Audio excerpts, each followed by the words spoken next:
Welcome to Telangana వెలుగు. నేను మీ రాజు.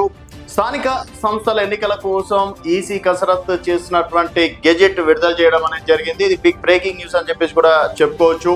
ఎందుకంటే దాదాపుగా గత సంవత్సరం సెప్టెంబర్ నుంచి ఎదురు చూస్తున్నారు. ఇప్పటికి సంవత్సరంన్నర కాలం కూడా గడిచిపోయింది. సో హైకోర్టు కూడా 30 తేదీలోపు స్థానిక సంస్థల ఎన్నికలపై నిర్వహించాలని చెప్పేసి కూడా డెడ్ లైన్ విధించడం అనేది జరిగింది. సో ఈసీ కూడా గ్రామ పంచాయతీ ఎన్నికల కోసం కసరత్తు మొదలుపెట్టిందని చెప్పేసి కూడా చెప్పుకోవచ్చు. సో గ్రామ పంచాయతీ ఎన్నికల నిర్వహణకు పోలింగ్ కేంద్రాలు తుది ఓటర్ల జాబితా విడుదలకి నోటిఫికేషన్ విడుదల చేసిన రాష్ట్ర ఎన్నికల కమిషన్. సో ఏ రోజు ఏం చేయాలనే షెడ్యూల్ కూడా రిలీజ్ చేయడం అనేది జరిగింది.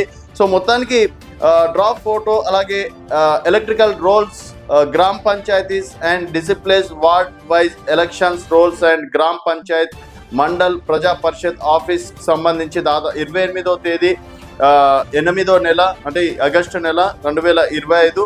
అలాగే meeting with representatives of political parties at districts level by the district elections authorities సంబంధించి 29వ తేదీ అంటే 29 లోపు చేసుకోవాలని చెప్పేసి కూడా చెప్పడం అనేది జరిగింది. అలాగే meeting with representatives of political parties at mandal level by MPDOs content చేయాలని చెప్పేసి 30వ తేదీ నాడు ఎంపీడీఓస్ కంటెంట్ చేయాలి ప్రతి ఒక్క పొలిటికల్ పార్టీస్ తోటి అని చెప్పేసి 30వ తేదీలోపు పొలిటికల్ పార్టీస్ తోటి మీటింగ్ పెట్టాలని చెప్పేసి కూడా చెప్పడం అనేది జరిగింది. సో మొత్తానికి final publication of ward wise photos, electrical rolls and గ్రామ panchayats by the district panchayat officers 2వ తేదీలోపు ఈ ప్రక్రియ పూర్తి చేయాలని చెప్పేసి కూడా చెప్పడం అనేది జరిగింది.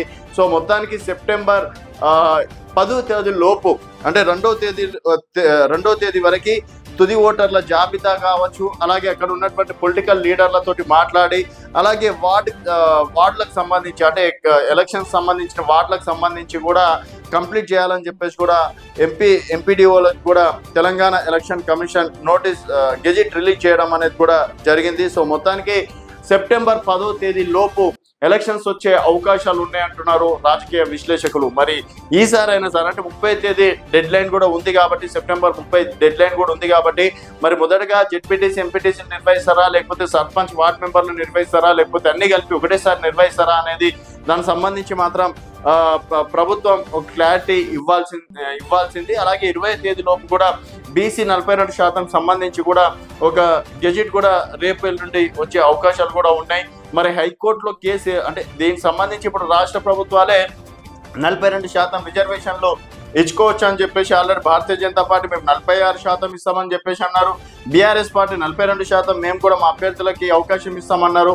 ఇంకా కాంగ్రెస్ పార్టీ కూడా 42% మేము మా అభ్యర్థులకి బీసీ అభ్యర్థులకు అవకాశం ఇస్తామని చెప్పేసి వాళ్ళు కూడా చెప్పడంతో ఇంకా సెప్టెంబర్ 10వ తేదీ లోపు ఎన్నికలకు సంబంధించి ఈసీ మళ్ళీ ఎన్నికల కమిషన్ కూడా ఒక గెజెట్ విడుదల చేసే అవకాశం ఉందని చెప్పేసి కూడా చెప్పుకోవచ్చు. సో ఈ స్థానిక సంస్థల సమరంలో గెలుపు ఎవరిదని మీరు భావిస్తున్నారు అనేది మీ అభిప్రాయాల కింద కామెంట్ రూపంలో తెలియజేయండి. చూస్తూనే ఉండండి తెలంగాణ వెలుగు.